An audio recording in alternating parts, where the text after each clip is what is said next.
ஒரு பக்காவான தமிழ் பொண்ணுங்க. எனக்கு தமிழ் நல்லா பேச தெரியும், ரீட் பண்ண தெரியும். தமிழ்நாட்டில் பிறந்துட்டு தமிழ் தெரியலனா எப்படி?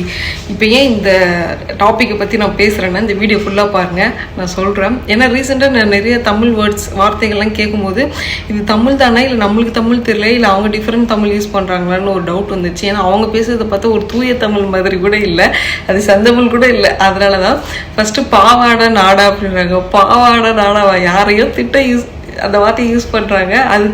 அதுக்கு கூட ஏன்டா பொம்பளைங்க போடுற ட்ரெஸ்ஸை தான் வச்சு எடுத்துட்டுவீங்களா அப்படின்னு ஒரு டவுட்டு. செகண்டு விசில் அடிச்சான் குஞ்சு அப்படின்னு சொல்லிட்டு அது ரீசெண்டாக நான் தளபதி மாநாட்டில் தான் கேட்டேன். நான் அதுக்கு எக்ஸாக்டான மீனிங் என்னன்னு எனக்கு தெரியல. தேர்ட் சங்கி ரொம்ப பிரபலமான வார்த்தை தமிழ்நாட்டில் இப்போ எல்லாருமே சங்கின்னு தான் கூப்பிட்றாங்க. Fourth paint டப்பாவா?